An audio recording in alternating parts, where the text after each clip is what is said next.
All All right, right. cool. So we're back here for another 30 for 30.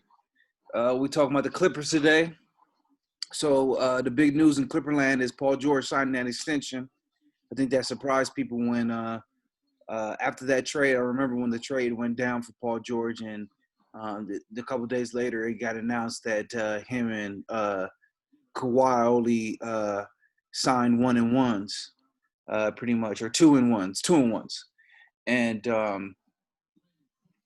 there was a lot of people worrying, concerned that if things went wrong this year, both of them would leave. But Paul George re-upped. I'm guessing with him, it makes sense with his injury history. It makes sense, but I think that's big for the Clippers franchise. But in general, Yeah, they said I was listening to John Hollinger said that contract joins Westbrook, Wall. They said you just look at Paul George as one of them contracts now, one of them untradables. yeah, They, when I hear these people say that these contracts are bad, like to me, it's just stupid. Like, how is Westbrook a bad contract? Westbrook guarantees you a baseline of wins, guarantees you hey, a baseline of ticket sales. Like, they gotta stop crunching these numbers and understand there's only like 15 of these players that guarantee you a baseline of wins and a baseline of ticket sales. right. Westbrook gets you that. Paul George probably doesn't get you the baseline of ticket sales. I don't know if he's the brand that Westbrook is, but um, 2 years ago he was a top 3 MVP candidate. So it's just Right. like people are just saying like this contract is bad. Like, I just don't understand. I just don't understand the reasoning. And again, to quote Zach Lowe, it's like we've made it so that these contracts, we don't even look at the player anymore. All we look at the number and can we trade it and can we move it? And it's Yep. just like we're attaching so much negativity to these players and shit. So I don't agree with that at all. But we can start off disagreeing. You love their off season. I'm not impressed with the Clippers. I wasn't impressed with Yeah, them last year. I'm not impressed with I them this love. year. So explain it. So I'll let you go. What do you like about the Clippers? I love the Clippers. Like, and I know what's funny is I think that they have a chance to be better this season, but the gap between them and the Lakers have widened. So Severely widened. yeah, but I feel like this is a better team this year. So I Yeah. mean, it's just the Laker off season is just too much, man. Like that's not even fair what the Lakers have done. Yeah, I mean, to me, with the Clippers, so the reason why I didn't like them last year is I just didn't like the fit. Like I said again, I'm not a fan of big threes. I'm not a fan of these all-star laden teams where you got 10 deep because that's not how basketball is played in the playoffs. And I think the last team I seen to be like truly successful with um, that roster where we got 10 deep is way back when in Portland Trail Blazers 2000 when they literally had Uh-huh. 2 10 guys that could all start. But I think that those guys were all in a special place in their career, or you had like you had like a Scottie Pippen and a Steve Smith who were older. Then you had Rasheed Wallace, who's not naturally an aggressive, ball dominant player. So it all fit together. And the Clippers, to me, you got a bunch of guys that need the ball. You got uh, Kawhi, who's basically a ball stopper ISO player. You have Marcus Morris, who's the same version of that. You have Paul George, who's the same version of that. None of these guys are really true pick and roll players besides Lou Williams. But if Lou Williams is running pick and roll, that means that the ball's not in Kawhi and Paul George and Marcus Morris' hands. You turn them to catch and shoot players. So, Well, that's one thing I noticed earlier, not to cut you off, with Kawhi during the first preseason game versus the Lakers. He spent most of the first half just creating off the dribble, off pick and roll. So he's improved a lot from where he used to be in terms of playmaking. So look for that. A lot of Kawhi pick and rolls this year. A lot of Paul George pick and rolls as well. They're gonna have them running it. They're gonna look different. You see, the thing about them running pick and roll is they don't really have a dominant dive man. And that's the negative of losing Harrell. Like I know a lot of people are But they saying, got Ibaka. Ibaka's a dangerous. He pop out there. You have no, to I guard. understand it, but when we get into we're not talking about the regular season with this team. We're talking about deep playoff runs, right? And we've seen these games. They get in the mud. These games get in the mud, and all these jumpers that are falling, they don't fall like that in the playoffs. And you need easy baskets, and they don't have a place on their team to get an easy basket. They don't have anybody who's a downhill player. And that's my problem with them again. And like I thought that this offseason was going to be something where they focused on getting a point guard, and they didn't do it. Like who did they start today? The Clippers. Did you see the starting lineup for them? Pat Beverly. Pat Beverly. Yeah, so they still didn't get a point guard, and to me, like they need somewhere to get easy points. They need a fourth quarter offense, and to me, Kawhi running pick and rolls with Zubac, that's nowhere to get money. Like they don't have a money offense where you can evolve two players, you're getting guys to collapse on you, and you're kicking the ball out to shooters. You don't have that on this team. I mean, when you running pick and roll with Ibaka, you got it. Ibaka's not a dive man. When he pop out, you gotta guard him. That pop out, he can hit the three, but it's not something. And the thing about it is, Kawhi and Paul George at their heart, they're jump shooters. They're not aggressive rim drivers like LeBron is. They're not an aggressive rim driver like D Wade in his prime or Jimmy Butler. These guys are jump shooters. So at the end of the day, they're going to be shooting mid-range jumpers. To me, I still don't like the construction of this team. Lou Williams, you taking away Montrezl Harrell, that kind of, to me, just diminishes what he does because he's a pick and roll maven and he doesn't really have anybody to run pick and roll with that dives. I think the dive is what creates so much. That diving hard and drawing people to you and being able to kick, or that diving hard that makes the center not be able to come out on you so hard because he knows if I come up too hard, I'm throwing the lob. Like they don't have that presence like they used to have. So I really don't like that. I don't like them trading Shamet. To me, Shamet is like a perfect guard that you put next to a ball dominant wing. Like he's just going to defend and shoot threes. And I think Kennard gives you a higher window. Yeah, he does, but a higher floor. He raises your floor big time, and ceiling, to be honest. And who? And your ceiling. Like Kennard is just a better player. I agree. I think he's a better player, but once again, his fit, he's more of a ball handler. To me, I was really high on him when he came out of Duke. To me, he reminded me of a C.J. McCollum type player. And those type of players, they need the ball. And he's not going to be a plus on defense either. So that hurts you defensively. Shaman is a guy, he might not have the ceiling, but I think he's a better fit. Like one thing I liked about the Lakers last year, and the reason why I picked them last year was the fit. Everybody knew their role. You might have to ask LeBron and AD to carry you for stretches, but they're superstars and they can do that, but there's no fit. There's no Marcus Morris shooting 1 for 7 and then all of them being catch and shoot jumpers. That's not Marcus Morris's game. Everybody played their role to perfection with the Lakers, and you just needed one bench guy to jump up. And to me, on that team, there's just too many guys that need the ball, that need to feel the ball, and I just think he's going to throw them out of rhythm. So to me, they're a prime trade candidate. I talked about Kyle Lowry as someone who I thought that they might target. He's in the last year of his deal with Toronto. Toronto has to play in Tampa this year, so it's going to be a weird year for them. So I wouldn't be surprised. Lowry will be perfect for that team. Yeah, I don't know if he can fit. I'd have to look at What did you think about the Morris re-signing?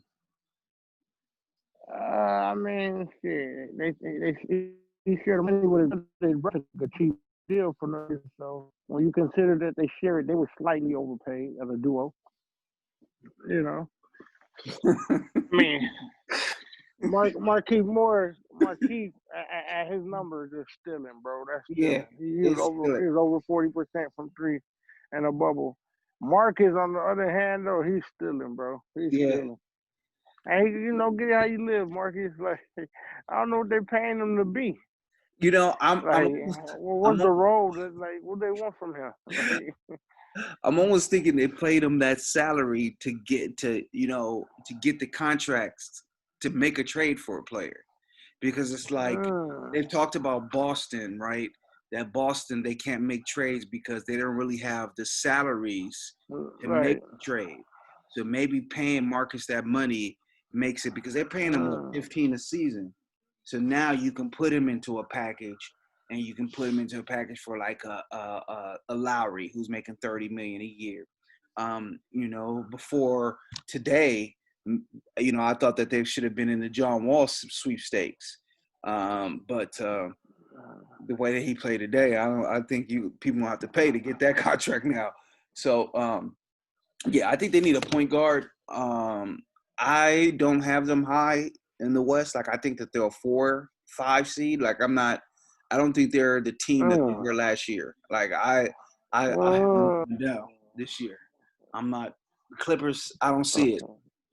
I don't see it with them. Kawhi running pick and roll, like, that's just not his game. Just to me, that's not his game.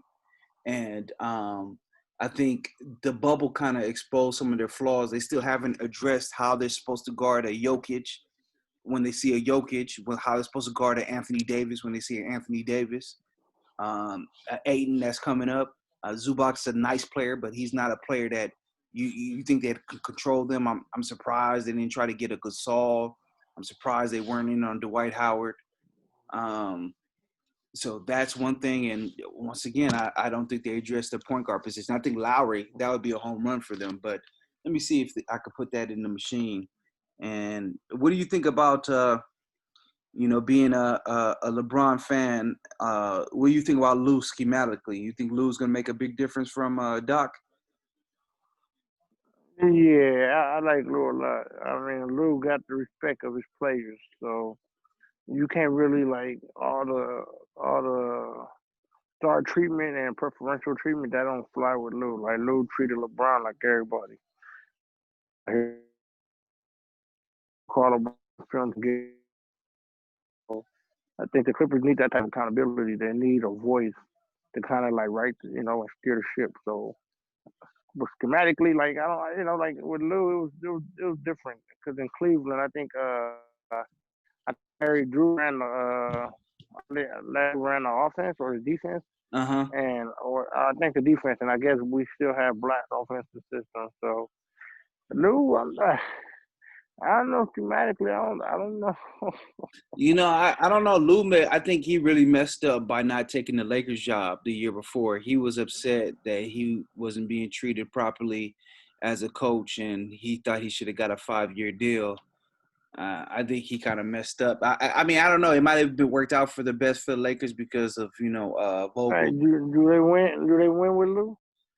I don't know. Because Right. Vogel, he instituted a defensive scheme. I mean, that's his game.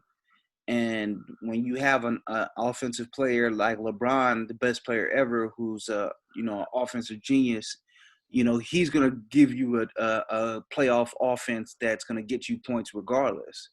And I don't think Lou would have instilled in them the defensive focus that they had throughout the season that really carried them for stretches. So, and speaking about defense, I really don't think that defensively Kawhi and Paul George lived up to their billing last year either. Like the series that Murray had, I don't think either one of them really stepped up to guard him like they did, like LeBron did in that game. Was it game 4 that he went out to guard? What's the name? Murray. So Yeah, so I'm looking at the trade right now. So they could do it. If you could put a combination of Lou Will, Beverly, and Marcus Morris. That equals Kyle Lowry's contract. Um, you Lou could Will, Marcus Moore. Say it again. Lou Will, who else? Marcus Morris and Beverly.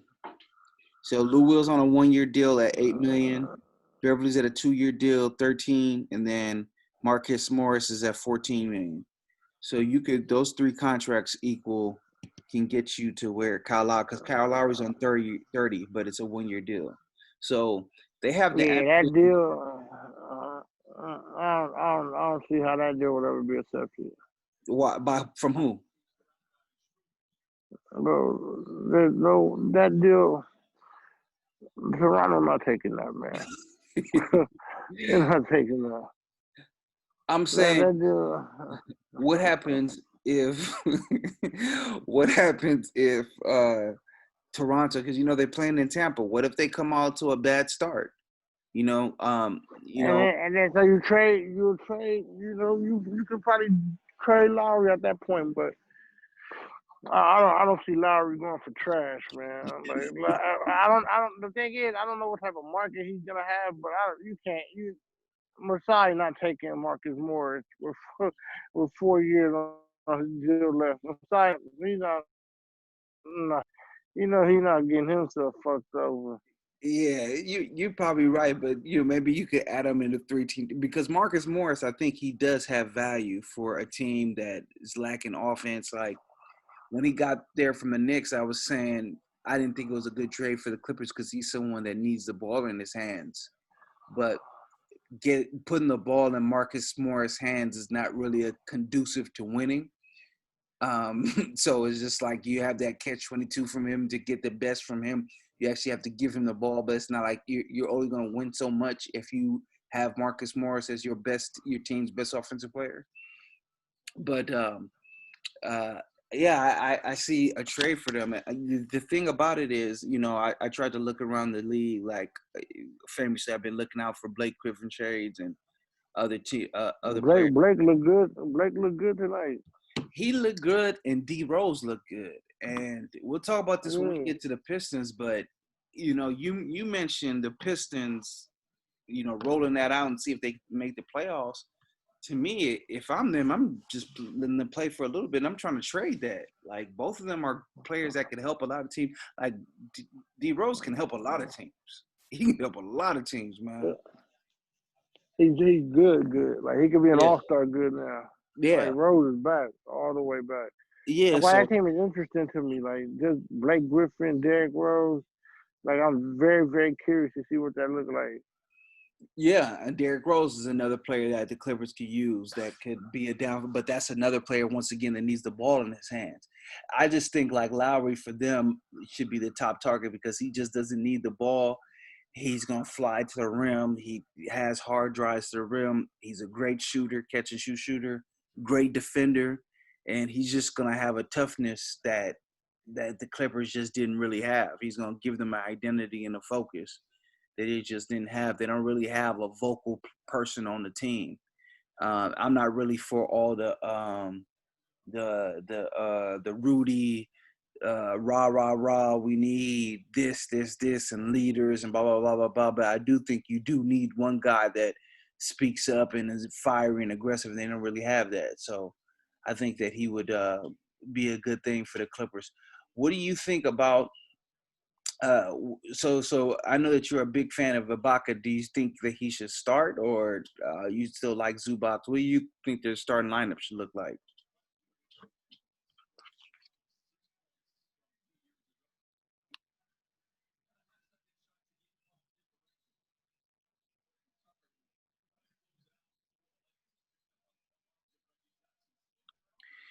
All right. So who do you think is the most impactful player for the Clippers? Most impactful, Kawhi. Kawhi. Yeah, Kawhi is the most impactful player. I feel like when he's on his game, there you have about 85% chance of winning that matchup. Like Kawhi is good, like good. You know, one thing, and I was looking at their roster today. They don't really have, besides for Kennard, they don't really have a player that could take a jump. They kind of messed up this roster. They had a lot of young players who were intriguing, and they don't really have and that's for the next one, like most intriguing. Man, we got man still there, and the African kid from Florida State. Terrence They still Mann. got those two. Yeah, I guess Kabenga, is that what you're talking about, or Turu? Both of them. Yeah, I'm talking Bang. about like a real like a player who's like a 10 point per gamer and that could jump. But most impactful player for them to me is Paul George to me, because I don't know that I have that as most intriguing. you have him as most intriguing. I have him as most impactful because I think he has more defensive versatility than Kawhi at this point in his career. I still think he can guard guards if he wants to, and then offensively, if he gets back to the way that he was playing that one season in Oklahoma City, then that could change my mind on things as far as their selling. But most intriguing player, I'm a big fan of Kennard. I'm intrigued to see what he does in this system. Maybe they flip him and make him a point guard.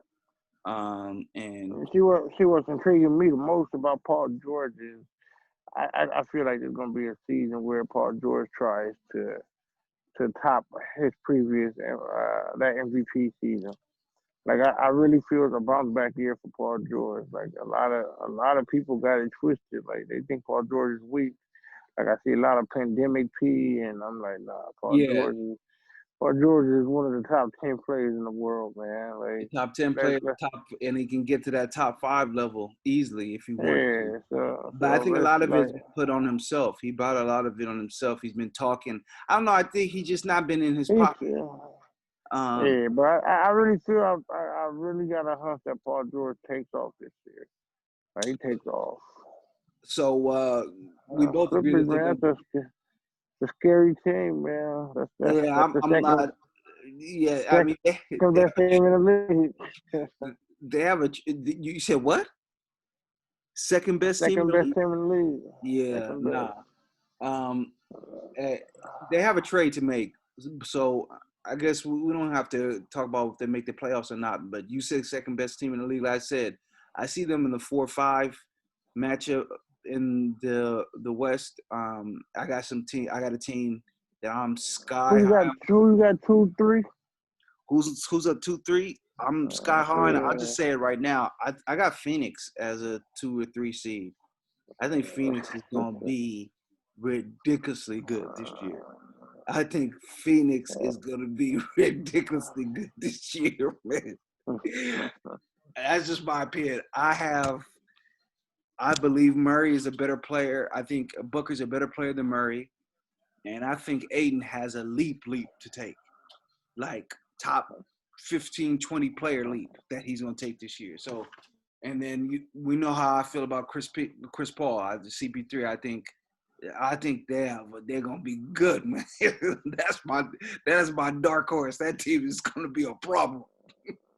So, all right. I like him a lot. I ain't gonna lie. I like him a lot. Yeah, a lot of people have them in the 7th, 8th seed. I'm like, man, y'all crazy. This team gonna be a menace. And they have that. We haven't won anything, so we need to show people hunger. Like that matters. Like I think the Bucks these past couple of years they've had that hunger. I don't think they're going to be as strong in the regular season anymore because there's going to be a feeling like, oh, we do this shit all the time. Like I think that right. sets in, and I think that there's going to be a hunger on this Phoenix level that is going to come out the box, and I think it's going to hit a lot of people in the mouth. So I got them higher than a lot of people do. So. All right, we'll just go ahead and end it here. 30 teams, 30 minutes. Second, third. You said what? You like second, third, yeah, like that high. I like them that high. So we'll see. And then also, this is a COVID season, but I think they're pretty deep. In a series, you'll take Phoenix over the Clippers? In a series, I would take Phoenix over the Clippers. I would have to see where Aiden's at. I would have to see where Aiden's at.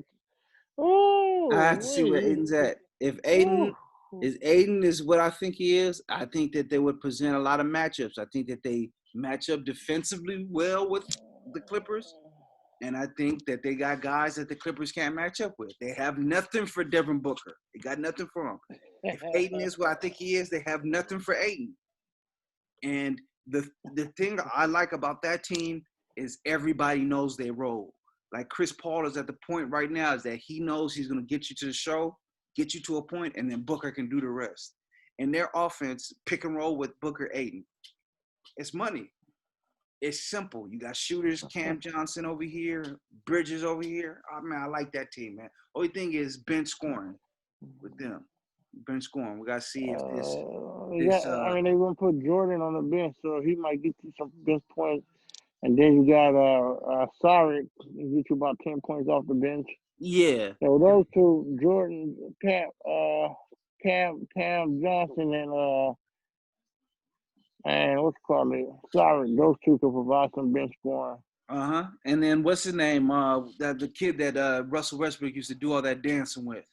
He was good in the bubble. He was getting money in the bubble. So I mean, he has a first round pedigree. It's not like he's some scrub. So I just like Phoenix, man. I think Chris Paul is gonna get them right. What he did for Oklahoma City last year, I think he's gonna do for Phoenix this year. But the talent is in a different galaxy than what he played with in OKC. This is a different galaxy. More shooting, more size, a pick and roll big. And Booker, who I think is a top 10 talent as a player, he's gonna offer a top 10. They're gonna give people problems. They gotta give people problems. Yeah. So, but the Clipper team, bro, that Clipper team is deep. I love that Clipper team, man. The thing about the Clipper team is they don't like each other. Look at like they don't like each other the whole off season. They'll write letters saying Kawhi flying in from San Diego, telling coach he's good to go in games and that. They don't like them. They don't like these players. So, like, I heard Kawhi tonight. Kawhi said something after the preseason game versus the Lakers. Him and Paul George, bro, they both played. They said they have to play in all the games. They have to be available in all the practices, all the things they didn't do last year. Like they didn't practice the first week. They didn't play in the preseason games. So it was hard for the Clippers to build that chemistry. So now this year they understand where they okay, this is where we were slacking last year. Let's pick it up. So they're gonna be good, man. Like I said, they've gotten better. They're a better team today than they were last year. It's just unfortunate that the Lakers' gap has widened. Yeah, their gap has definitely widened. You definitely have to put that in. I think the West has gotten better from last season as well. Denver, I think Michael Porter Jr.'s ascendance, and we'll talk about it when we talk about him. I'm sky high on him. Like, I think he could be the best player in the league, like type in 4 years type player. So Portland, they've reloaded and restocked. So there's gonna be a lot of teams that Clippers gonna have to deal with, but we'll see if they have that focus. Yeah, I wouldn't be surprised if they're a 2-3 seed, but right now I don't have them as it, and I have to see it. I have to see it to believe it. So, all right, man. So once again, this is 30 teams, 30 minutes on the Clippers. Go ahead and hit subscribe. We're gonna hit every team before the season starts. All right, Obi, thanks for doing this with me. Who do you have two, Anthony? Who does I have two? Who do you have two? In the West? So I have what's the name really high? The Suns really high, and I have the Nuggets really high. There's a lot of big consternation brought up. Yeah, I like Nuggets too. Yeah, about the players that they lost. I'm not tripping off the players they lost at all. I think Grant. Will Barton wasn't even in the bubble last year. Yeah. You know what I mean? Will Barton wasn't even there. So yeah, and Bo playing more this year. Michael Porter Jr. playing more this year. I think just offensively, they're going to be in a different world offensively. And Gary, I'm praying this John Wall shit is real, bro. It's real, man. I mean, what I saw tonight, I'm like, if that's real. I mean, the rent's all right, bro. Yeah, it's real. It's real. And Grant is all. And the thing about it is, and the thing about it is this is a different sport. But what happened with Sherman, what happened with Richard Sherman on the Niners? You know, he was good last year. He tore his Achilles, so they might have just figured out. Football's different though. Like that injury don't have no impact on football. Basketball though, for some reason, that injury is just niggas just that it's the killer. motherfucker. Yeah.